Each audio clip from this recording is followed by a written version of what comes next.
say. And housekeeping reminder, if you haven't done it, turn your phones off or at least on vibrate. And next week, the speaker will be the mayor of Baton Rouge. So let me introduce Christian Engle is the president and CEO for the YMCA of the capital area in Baton Rouge. Christian began his position here in 2017, and he worked for the YMCA for 32 years. You look so young.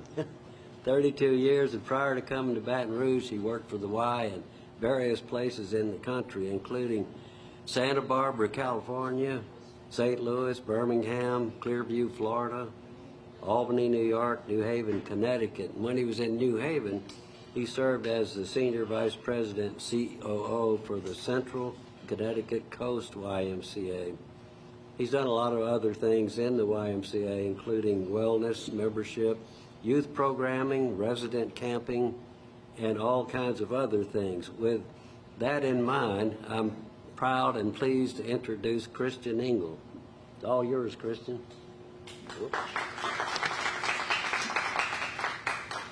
Thank you very much. So I'm really excited to be here today. As in the introduction stated, I've been with the YMCA. Actually, this year will be 33 years. And I've lived all over the country. People always ask me where I'm from. I was a military kid, so from everywhere. But real excited to be in Baton Rouge. I will have been here about 6.5 years now. And it has not been a dull moment. I moved here right after the flood.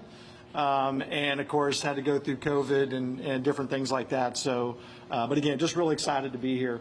A lot of people really aren't sure of the history of the YMCA, so I wanted to share a couple of facts just to kind of bring everybody up to speed on who the Y is and where the Y comes from. So one of the things in our history that people don't know is that we invented basketball.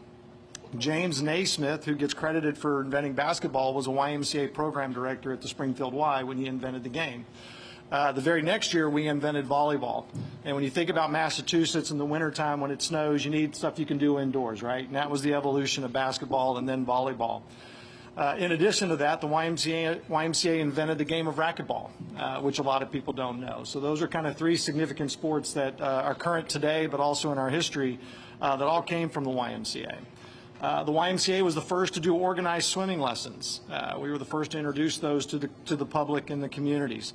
The Peace Corps came from the YMCA. It was a program that was being operated by the YMCA that then was taken on by Kennedy to kind of introduce the Peace Corps across our country. The USO came out of the YMCA. The YMCA's used to have camps during World War I and World War II, and of course during Korea and Vietnam as well, that were the USOs. And those were a program that came from what the YMCA was doing in our history. Another thing that we're credited for is housing.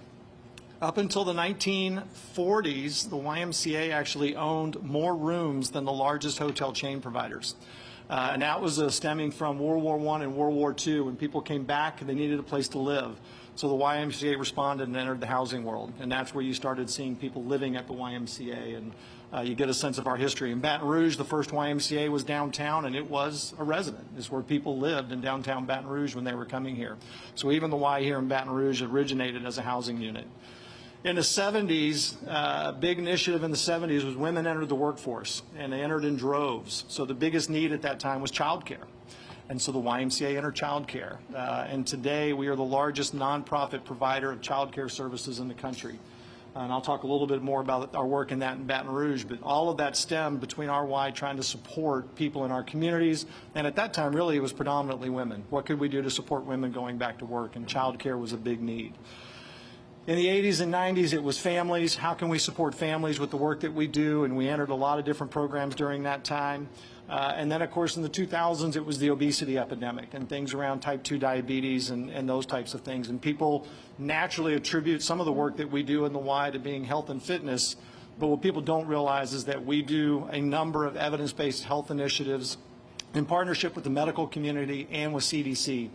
And all of those things centered around how can we reduce type 2 diabetes in our communities, but also things like falls prevention programming, cancer survivorship programming, Parkinson's programming, Alzheimer's programming, are all things that we do not only here locally but across our communities. And so really this kind of opportunity today was just to kind of share some of the things that the YMCA does and is involved in a sense of hopefully giving you a bigger picture beyond just what most people see the Y as, which a common phrase I use all the time is the gym down the street, which is kind of what people generally reference the Y as, is kind of where I go work out or where my kids might have learned how to swim, which is one of those things. Interestingly enough, today in preparing for this talk, those of you who were here from EBR, I'm sure are very aware of what's going on with the EBR schools today and EBR schools being closed. And this is once again an opportunity for the YMCA to show that we are more than a gym. So we initiated yesterday and responded immediately to make sure our facilities were open for kids today. And that was predominantly making sure that families could get to work, right? Even though EBR schools may be closed, mom and dad still need to get to work, so what could we do? So we have 4 of our locations here in EBR that are open today that had kids there that are either playing games, having fun, working on homework, doing the things that they need to do to be prepared for school tomorrow. And in that situation also getting fed and making sure that, you know, they get to go home and have food in their stomachs as well. And so that, again, is what the YMCA has done throughout its history, is we have responded to either national community crises or local community crises. And yesterday was the perfect example of how we could support EBR and, more importantly, the families in our community.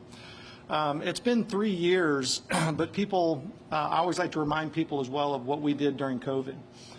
When the world shut down and our YMCAs were shut down, we transitioned immediately and opened up our doors to emergency services. So what that meant was really, from our standpoint, was childcare. And we were one of the few, in some cases, the only location that was open in our community to support this work. But that was to make sure that ambulance drivers could go to work, their kids had a place to go, that hospitals could open so that nurses and doctors had a place for their kids to go, that police officers could get to work so that their kids had a place to go. And you would look around our locations and see anywhere from 300 to 400 kids in our facilities, depending on the day and the week and what was happening at that time. And I'm very proud to say that we were able to do all of that with no cases. We never had to shut down. We never had to send groups home or anything like that. And a lot of that comes back to the YMCA's relationship with the Center for Disease Control, but also with our relationships locally with local hospitals that were able to give us immediate feedback and information at the time as well as to what was going on with our programs.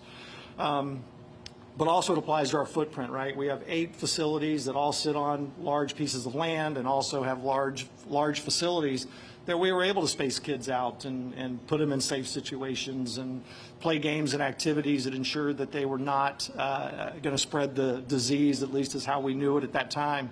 But we were very proud of the work that we did during that time and allowing local emergency personnel to be able to stay open and be able to do the work that we knew was important at that time.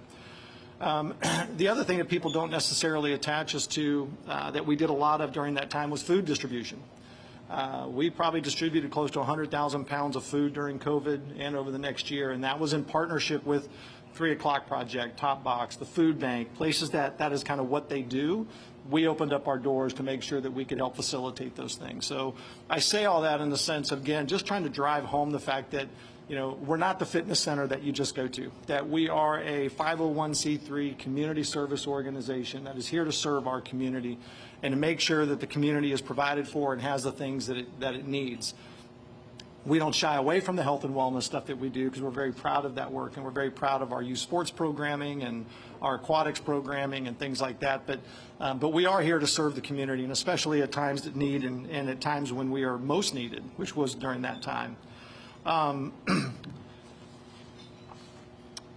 Let's see, our future. This is something I get asked all the time is, you know, what's the future of the Y and where are we going to be and what are we doing? Part of that has been an expansion. So I've been here for 6 years, and when I came on board, we were the YMCA, or are the YMCA of the capital area, which was predominantly the 9 parishes within EBR and surrounding EBR. We now go from Hammond all the way to Lake Charles. So we now cover that entire region now as well. And we have plans for that. So we have new Y development taking place right now in Lake Charles, where we're going to be building 2 new YMCAs out there. In partnership, quite frankly, with 2 medical systems that we're very excited about. One is an FQHC in the Lake Charles community in North Lake Charles, and then the other one is with a private physician that is going to be helping us build a YMCA in partnership with some development that he has going on as well. The exciting thing about that is you're taking the whole community connection of not only medicine, but wellness and connecting all those dots and bringing them all together. So the vision is that it will look like, you're walking into the Baton Rouge Clinic or even, Baton Rouge General or the Grove, and a YMCA being attached to that property and being a part of that location. So that's what we're going to be doing out in Lake Charles, and we're really excited about that. And we have some of those conversations taking place here as well. The other thing that we're excited about is early childhood education.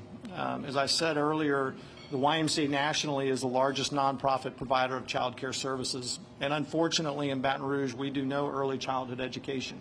But that's going to be changing. We're taking our facility in North Baton Rouge, which is our ExxonMobil Y, and we're going to be converting a portion of that facility, not all of it, but a portion of that facility to early childhood education. And I emphasize those words of early childhood education because for us, it's not daycare. We want to make sure the kids are prepared to go to kindergarten and start school, so we will be very education focused. What excites us about that is that we'll also be the only entity in town that has early childhood education and potentially can teach kids how to be safe around the water as well. Because these facilities obviously have swimming pools in them, and that's a huge initiative for us. If you're not familiar with the fact that drowning is the second leading cause of death for youth in Louisiana under the age of 14. So we do a lot of work, not only just around swim lessons, but around safety around water. And to that end, this year we've actually signed agreements with Zachary, West Baton Rouge, and EBR that over the next several years we're going to be teaching every second grader in our school districts how to be safe around the water. And that will include in-class instruction, but also an in-water instruction. And we're doing all of that for free. And that's thanks to a number of our donors and a couple of the foundations that have stepped up to support that work. So again, we're very excited about that work as well. The other thing too, which is probably the most attention that we're getting right now, is around our A.C. Lewis project at South Foster. We are tearing down that building. It's about a 60-year-old building that needs to be rebuilt, so we're tearing it down. And we're tearing it down and rebuilding a brand new YMCA on that campus that'll be open in September, October of 2024. But we're doing it in partnership with the state's workforce housing initiative.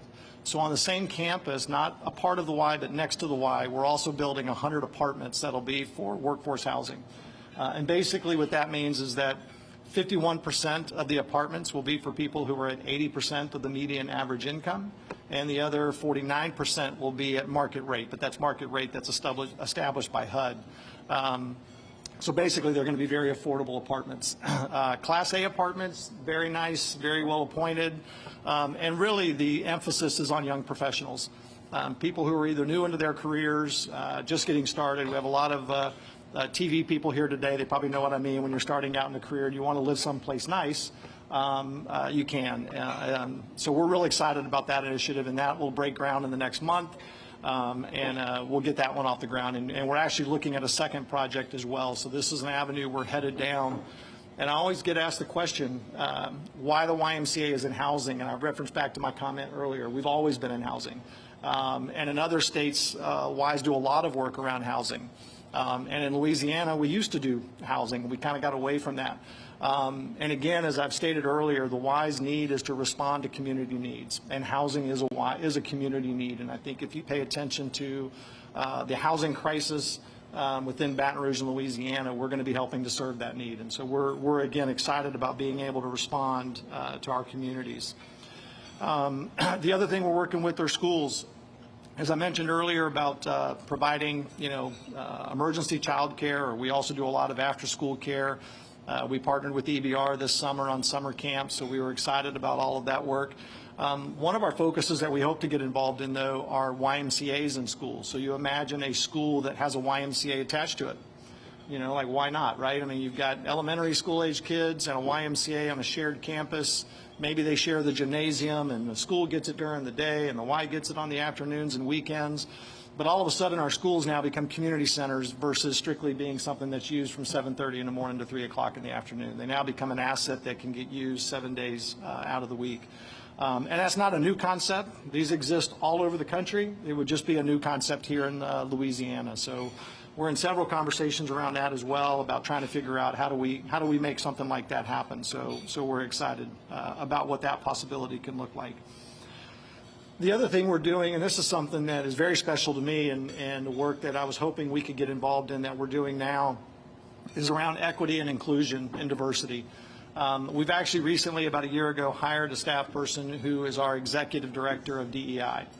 And what that means for us right now is that we are going to be heading up, or are heading up, the My Brother's Keeper program here in Baton Rouge. That has transitioned from Metromorphosis to the YMCA, and so we're now operating and running that program. And then we are also partnered with YUSA around a program on boys and young men of color. And really the emphasis around that, again, is career, education, how do we help them get the things that they need to be successful in their lives, and working towards those ends. We currently are already doing a number of programs around financial literacy.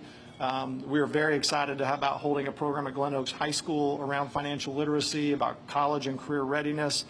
And more importantly, we were able to give a $3,000 scholarship for college to a student from Glen Oaks High School. And that was, again, those are the kind of the things that we're emphasizing through this initiative.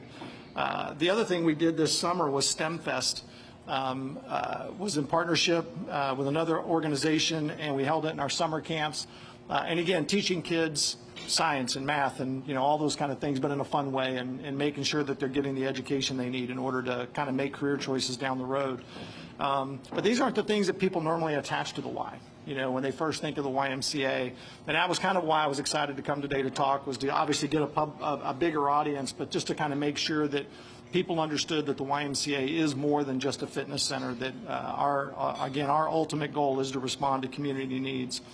The last thing I'll touch on too is often I'm asked, where the funding for these things come from. And a lot of people think that we get federal, state, or local tax dollars, or that's in there, and we don't. We're a nonprofit organization. It's not to say that we aren't asking for those things or applying for those things, but unlike a lot of organizations, I don't get to wake up on January 1 and know that I've got X amount of dollars coming to us because of tax initiatives. We have to work for ours, and so that's through donations, that's asking people, that's generating revenue on our own, whether that's through programs or membership. And for me, if you're a member of the YMCA, where else can you go that you not only get to work on your own health and wellness, but you also get to support early childhood education or STEM programming, or again, DEI programming in our communities, or COVID responses. We were very, very fortunate during COVID, again, when the world shut down, that about 75% of our members left their memberships active. And that really allowed us to do a lot of the programming we did during the COVID times for free. And without that support, we don't know what we would have done. And so things like that were very positive for us. So we're always very thankful for the support that we get from our members and donors.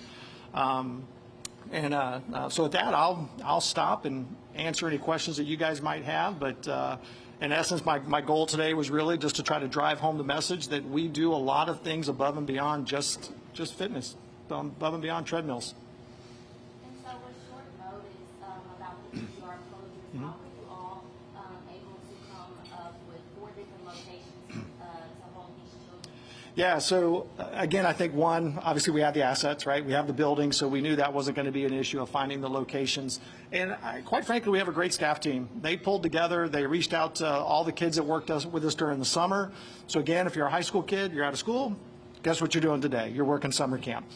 So we really reached out to a lot of our summer camp staff, a lot of the parents that we have that have worked for us, off and on throughout the years. And quite frankly, we probably have a couple school teachers that are on our campuses today too. But again, because they worked for us in the past, the response we get is usually pretty good. So we were excited about that. Do you know about how many children are registered in each location? In each location, I'm not 100% sure, but we're close to about 100 kids in the programs today.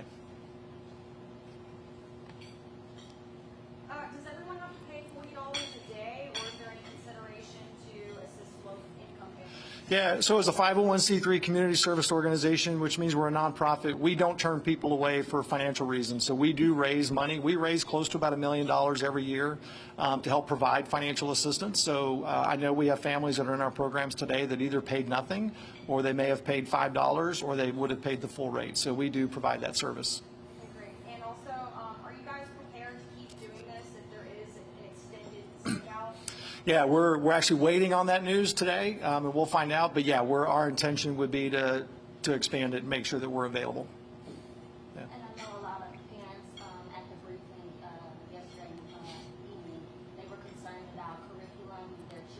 Yep. not being able to learn anything. Yeah. But I spoke with a few people at the Y, and they were saying that they are offering that. Yeah, it's again, it's one of the things that I'm really proud of is, and I'll go back to the COVID time when kids were, one of the things that happened was, remember, everybody went back to school, but they couldn't go to school, right? But they had to go back to school and learn virtually. So that's what we did on our campuses. We basically set up classrooms, and we actually established separate Wi-Fi systems, everything, so we could get the kids connected to their curriculum so they could actually participate in their in-class sessions, but also our staff were there to help them with their homework and tutoring and everything else. So yeah, so if in fact that's a similar situation tomorrow, we'll be prepared. Yeah. Yes, sir. I wanted to follow up on what you said about how you all are interested in doing more mixed-use projects similar to what you do in South Boston. Yep. Could you talk to me a little bit about kind of maybe some locations you might be considering? Is it something like as you go to replace a facility, you look at it? Yeah. Do you think future projects will be similar to South Boston? Just any more you can tell me. Yeah, I think, again, it's, I can't say that I've designated a particular location just yet. We do own about 60 acres of land on several of our campuses kind of combined together, so we know we have opportunity. I think, again, for us, it's like what makes the most sense at that time and what particular, location we're talking about. But we haven't actually pinned anything on paper yet, but we have been in several conversations about what that would look like. If we do another project, our intention would be very similar to what we did at South Foster. And is it sort of like that where it's like, okay, this building is old, we need to do something with it, so now let's look at it, whether it might make sense? Yeah, exactly, possibly. I mean, you start looking at everything from just a business standpoint. If you've got a building, you're putting X amount of money in just to keep it running versus, okay, if we could tear it down and build something new, why not? And I'll get asked that question a lot, and especially with AC Lewis, right? I mean, everybody knows the history of AC Lewis. It's been around forever. We get a lot of, my grandfather swam there. I learned to swim there. And my response is that that Y was built because the board made a decision to leave downtown and go build a new Y. If they'd have never made that decision back then, we would have never had the AC Lewis Y to begin with. So sometimes you have to make that decision to kind of tear something down to get something new so it's here for the next generation. And that's the thought process we go through with all of our properties is what would this look like in 30 years or 40 years and what's the best usage of our asset, quite frankly, that would benefit the community the most. So we do a lot of thoughts around that type of work.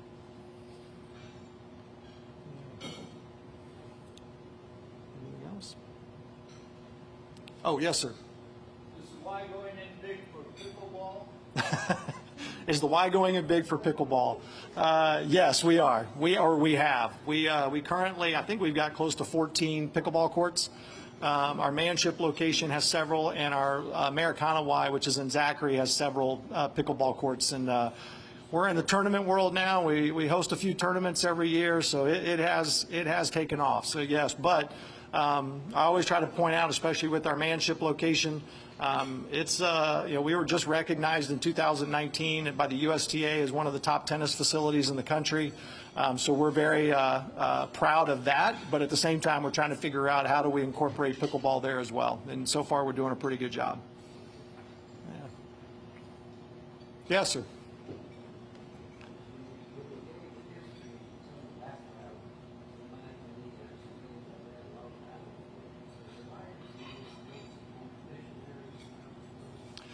Yeah, so the question was around our history and does the Y support missionaries work around the world? And the answer to that is yes.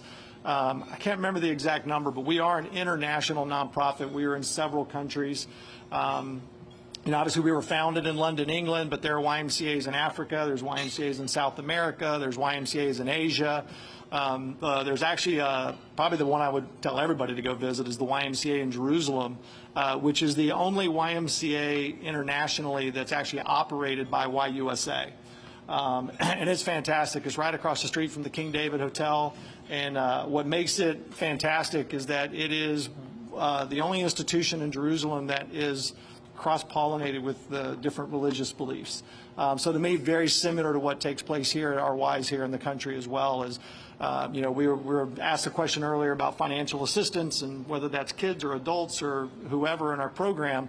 is when you come to the YMCA, nobody knows if you're on financial assistance or not.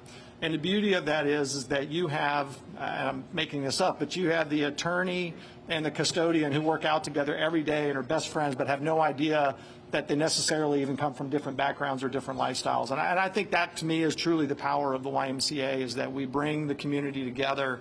And very few organizations do that nowadays. You're either on the high end or the low end. And again, I think the beauty of the Y is that we really do bring everybody together to ensure that we're getting that.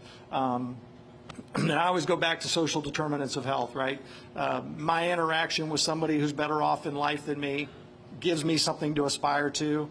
And I think if I'm better off than somebody else and I'm working with them, it's giving me a sense of value in my own life as well. And I think all of that applies back to our health as well. And again, I think that's the beauty of what the YMCA does.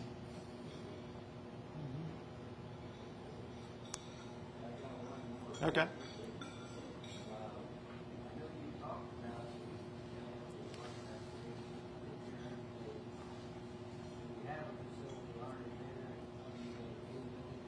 Yeah, so the question was around our facility in North Baton Rouge. So yes, we have the ExxonMobil YMCA, which is up by the airport in Howell Place.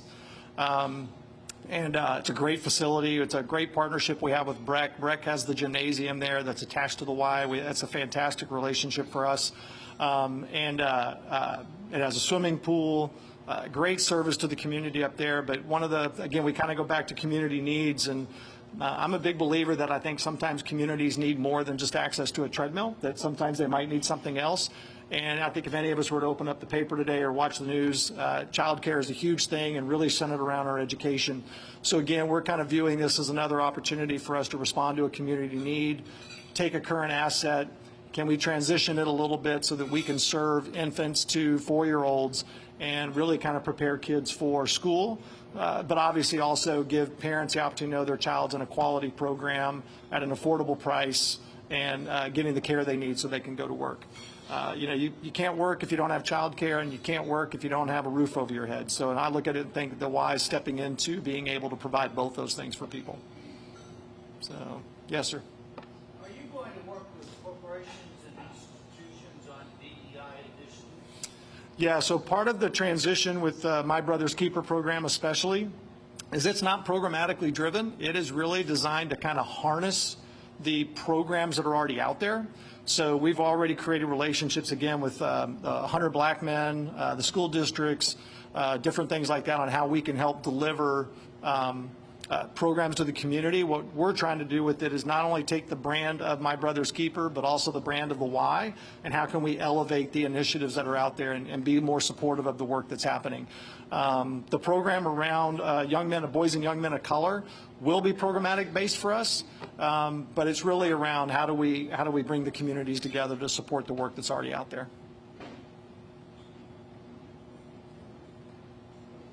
Okay. Well, thank you for having me, and I'm happy to answer questions later. So thank you.